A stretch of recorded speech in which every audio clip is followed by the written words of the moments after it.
Coming up on this edition of Goffstown This Week, Brad Parkhurst talks to the folks behind Meals on Wheels program here in town and how you can help. We'll get you caught up on this week's meetings and look ahead to next week. And in our stretch run for spring sports, we've got lots of highlights from our 9 broadcasts this week. There, the walk-off base hit, and the kids go out there, and Mom and Maddie, and Cody throws his helmet in the air.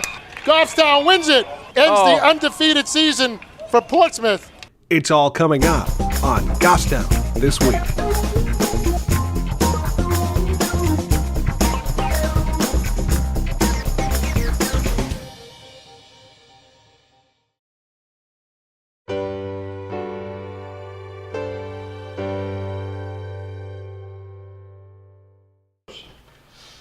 Good afternoon and welcome to today's segment of Seniors Count for Goffstown This Week.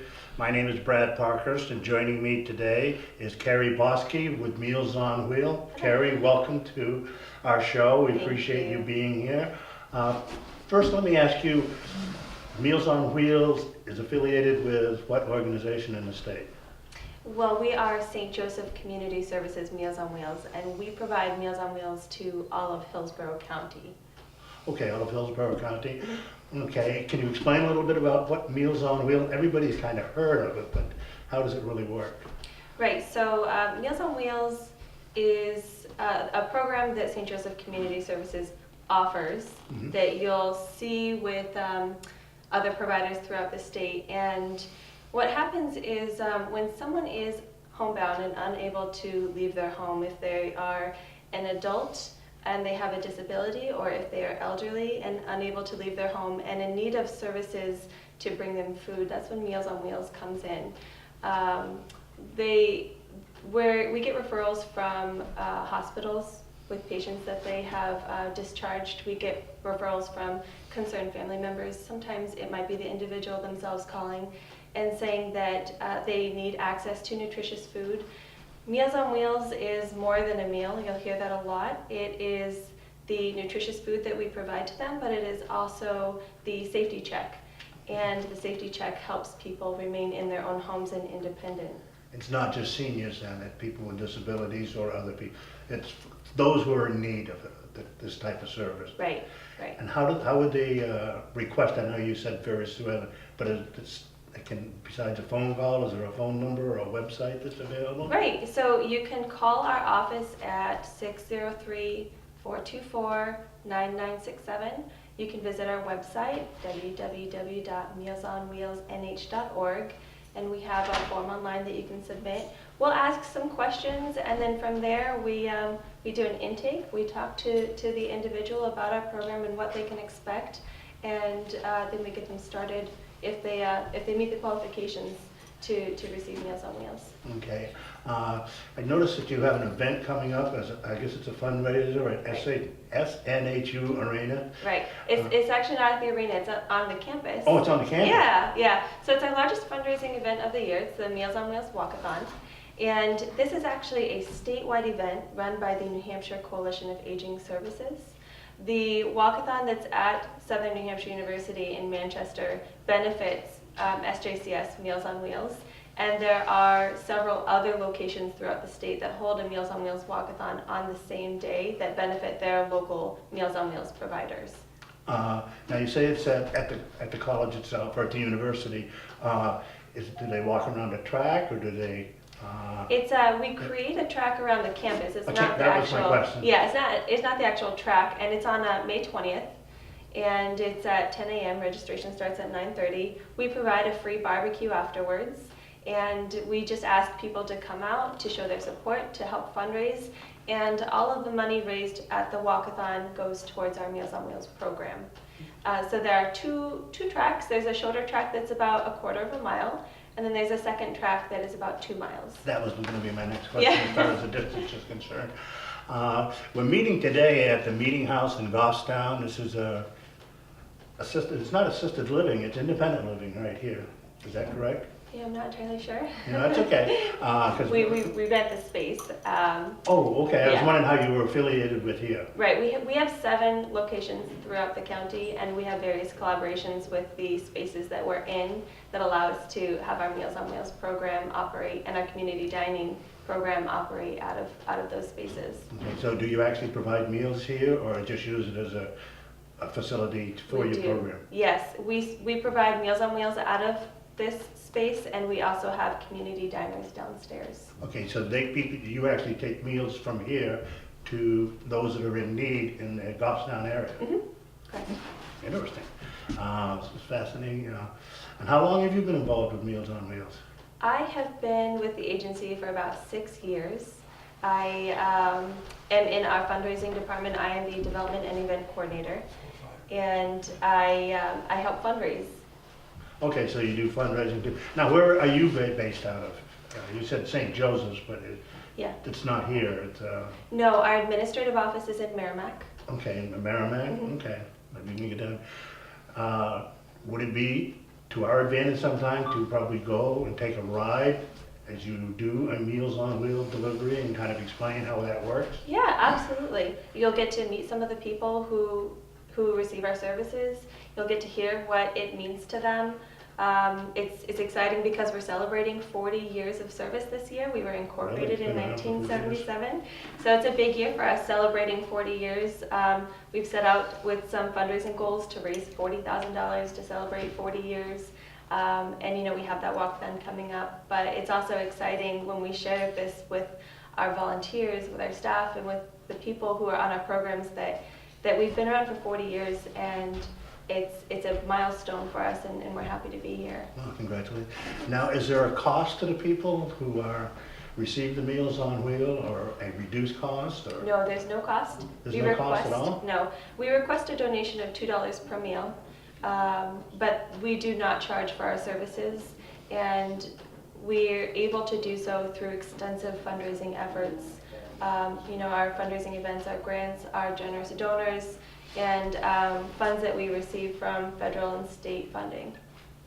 Okay, now is this one meal a day, or are there more than one meal involved? It varies person to person. I would say the pretty standard is a noontime meal, one nutritious noontime meal that consists of 1/3 of the daily nutritional requirements. Okay, so daily nutritional requirement. What type of meals are these? Obviously they're hot, but or is it a whole mix of different? Well, it varies. In the summertime, you don't want to be eating a hot meal every day, so you might have cold salads, like a chicken salad. Okay. We receive a meal at our administrative office every day from what the meal is that we're serving, and we try it every day. And there are a wide variety of options. We take feedback from our clients. We have a registered dietitian on staff. We work with our contracted kitchen to provide varying monthly menus that gives the people on our programs choices and variety. When these meals are delivered, do you have volunteers who help you with this, or? We have over 500 active volunteers Oh, that really? help us. Last year they saved us about $500,000. We also have paid staff that help us deliver the meals. We have approximately 63 Meals on Wheels routes that go out daily and serve an average of 1,450 meals. So our volunteers and our staff go out and deliver these meals. They perform the safety checks with the individuals, make sure they're okay, and follow up as needed. Okay. During the winter, sometimes this gets to be a challenge. I've heard the term blizzard bag. I don't know, is that anything to do with Meals on Wheels? Yeah, storm meals. Okay. In the event that we are not able to get to our clients, we do prepare them ahead of time with shelf-stable meals. You might hear them as blizzard boxes or storm meals. And these meals allow them to have food when we're not able to get to them. We still make contact by calling them to make sure that they're okay. Yeah, so we still check that they're okay, but if we can't get to them because of inclement weather, which might be a flood, might be a blizzard, then they have shelf-stable meals that they can eat. Okay. I didn't realize there were that many people. That's 500 people, like in the state, or just in Hillsborough County? In Hillsborough County, over Really? 500 active volunteers. Right. Quite an amazing number. Right. Over half of our routes are delivered by volunteers. Well, I'd like to thank you for providing all this information to us, and once we're done, we'll set up a time to take a ride and see how Meals on Wheels goes. That sounds fantastic. All right, thank you very much, Carrie. Thank you.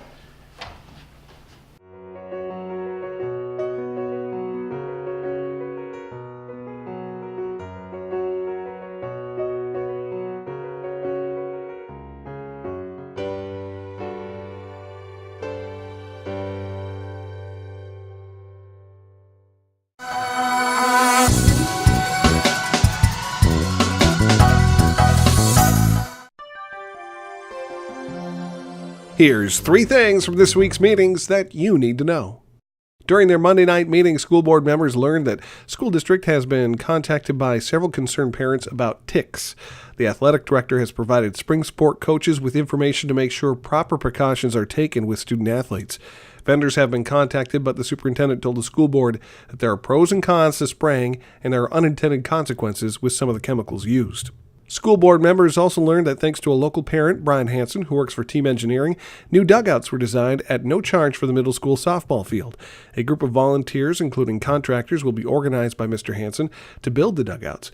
The school district will pay for the materials. The plans will be replicated for the boys' baseball field. And on Thursday night, the Capital Improvement Committee, or CIP, kicked off its work for 2017. Committee is a subcommittee of the Planning Board, and one of the major tasks is to review, prioritize, and recommend capital improvement projects requested by town and school district officials for the next 6 years. The fire chief and the police chief spoke to the committee about their needs, including vehicle replacement and replacement of radios. The committee's work will continue until midsummer. And that's 3 things from this week's meetings. Want to watch the meetings in their entirety? You can catch the replays on Channel 22 or watch them on our on-demand Vimeo page, which is available through connected TVs and smart devices.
This is good stuff. We asked for a good game, and you can't beat this. You can't get this in fishing guys. No, you can't. There comes the pitch. That's on Matty. It's a long drive. Left field. Way back. It's high. It hits the top of the fence. Yeah, hit the top of the fence. It's still in play. It's still in play. Matty's at second base with a double. Hit the top of the fence and bounced in. Unbelievable. Absolutely unbelievable. But he's digging in. Here comes the pitch. Curveball line drive, base hit! Ball game's over! Ball game Cody over! Morrell, base hit to right field, a walk-off base hit, and the kids go out there and Mom and Matty, and Cody throws his helmet in the air, and Cody does it, he comes through. 5-4 final. Nice job. Goffstown wins it. Ends the undefeated season for Portsmouth. A walk-off base hit for Cody Morrell. And this team is just on fire right now.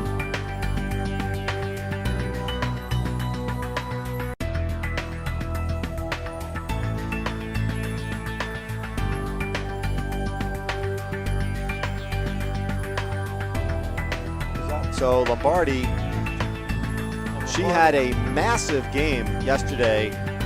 She went 4 for 4, 2 home runs, a double and a triple, and she takes that first pitch for a strike. And she hits one really deep into center field.